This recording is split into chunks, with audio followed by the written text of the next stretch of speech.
Hello, I'm Treva Gambs, owner of Gamberetti's Italian restaurant, G3 Pizza and Burgers, and the Markham Inn that we've just purchased out in Manayunjo. Welcome back to my kitchen. Tonight we're going to be doing a cioppino.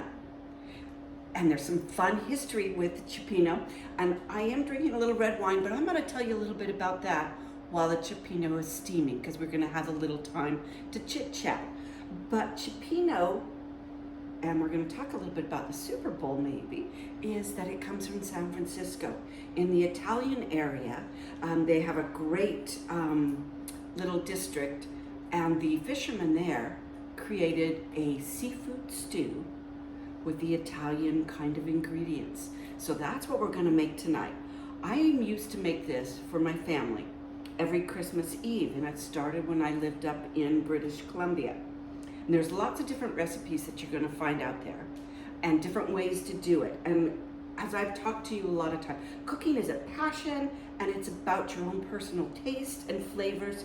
So there's not a right or a wrong. But what I did was I played with the different ingredients, and then I came up with a really easy way to do this for an elegant dish. I mean, it's a star, and you can use it for special occasions. You can use it for Valentine's. You can use this for, we served it for New Year's Eve, and it was it's always a hit.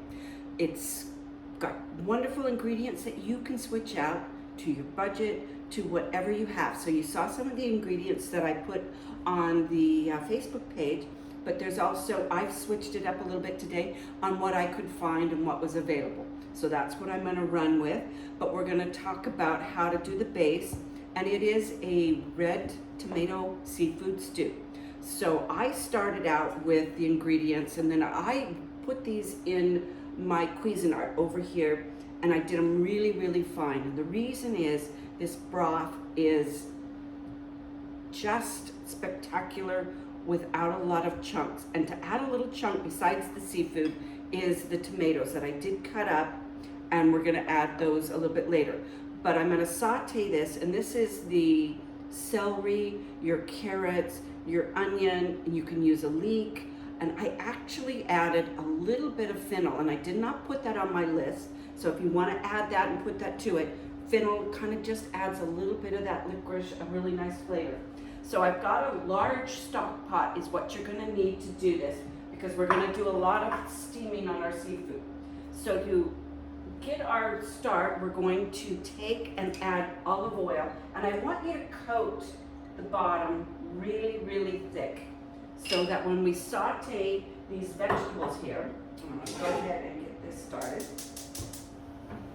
And I'm gonna put it up on a high, and I'm gonna just add those in. And I haven't added the garlic in yet, and if you've seen a lot of my videos, you're going to know garlic burns really, really easily. So I want to wait until I get these almost soft and starting to brown before I add my garlic in. So we're just going to brown this part and create the stock or the soup. So a seafood stew, a seafood soup with lots of yummy ingredients. So one of the things that I lived up in British Columbia, and I'd come home for Christmas Eve and do the cioppino. And if you look at your recipes, it's going to stay stewed tomatoes, or you're going to use tomato sauce, and then you're going to add clam juice. And you can get the canned clam juice or whatever. Well, living up in British Columbia, instead of drinking Bloody Marys, they drink Caesars. And I saw in the Facebook post the Clamato. So if you're not familiar with it, let's put the right, okay, yeah, it's on both sides. Anyways, we use it in British Columbia instead of tomato juice. And it just kind of makes it a little thinner, and it's a little spicy. It adds just a different flavor, and we love it up there. And so I was drinking those, and as I'm doing the cioppino at one of the restaurants, I'm like, this kind of reminds me of a spicy Caesar. What if I use this? So this recipe is so simple, you're going to just go, wow, I got this, I can do this. So we're gonna add the clamato, But first of all, we're gonna really kind of just brown this. Doesn't take very long. You can start to smell it.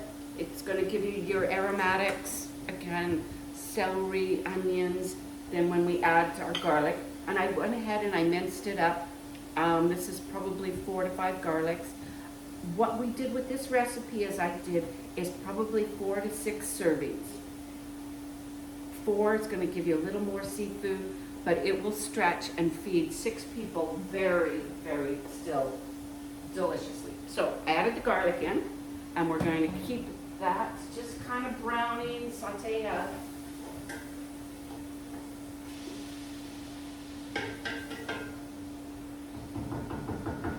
And it's going to be really nice when we finally get to the point where, you know, they can give you the scent when we're doing videos, because, you know, that's half the part of cooking. So we've got that browning. Let me tell you a little bit about the wine that I chose. We're in Pinot country. Cioppino is very spicy, and again, anything with spice, make it your own. If you don't want it real spicy, really cut back on the jalapenos, don't add any chili flakes, use your own flavor. But I like mine a little spicy. Actually, I like it really spicy. But I'm also cooking for other people, so I won't kind of do it just for myself. But with the spice and the tomato, with the seafood, the Pinot Noirs in our area are gonna go really, really well.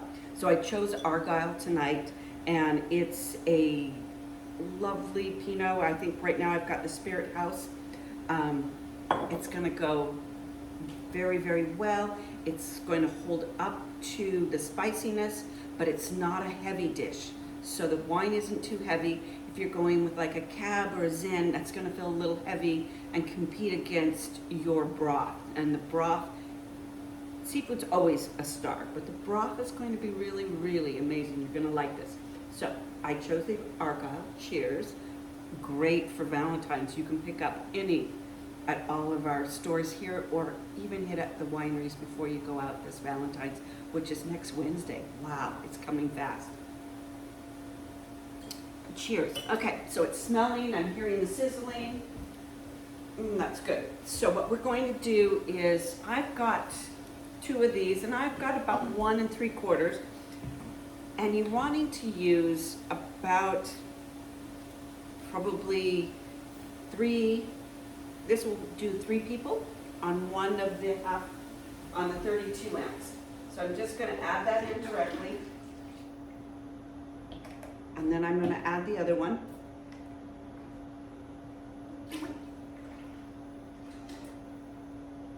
And then I'm going to keep this up at a high. I really want it to come to a boil now, because as I add everything else, I want it hot and to cook in. I'm going to go ahead and take the diced tomatoes. This was actually 1 large beefsteak tomato.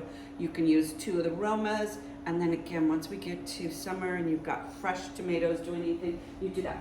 I add this because I like a little bit of chunkiness to my Cioppino, but I don't want to use a stewed or a diced. I want a little bit of the fresh and the different textures. But you can use any of those. It's, again, we're not right, we're not wrong. It's what you choose to do. Then I'm gonna add our jalapenos. I did 2 large jalapenos. I'm gonna add these to it, and I'm gonna let this all simmer up. And we want it to a big boil before we're gonna bring in our seafood. So giving that a big stir.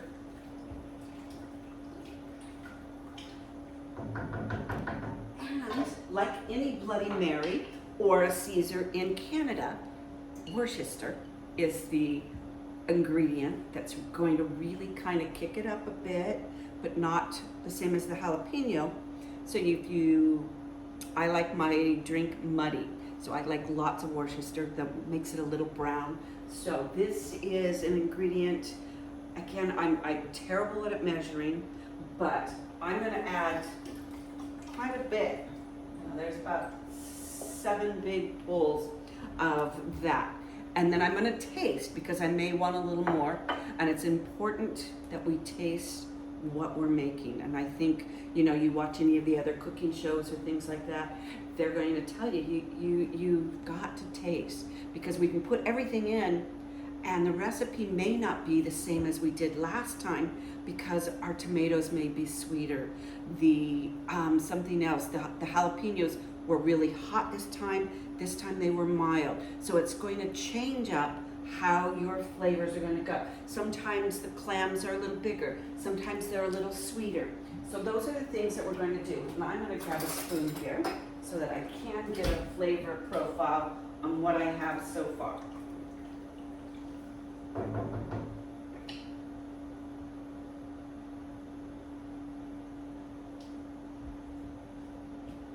I'm wanting it a little more Worcester. But I've also got to let the jalapenos cook in a bit to give it a little more flavor.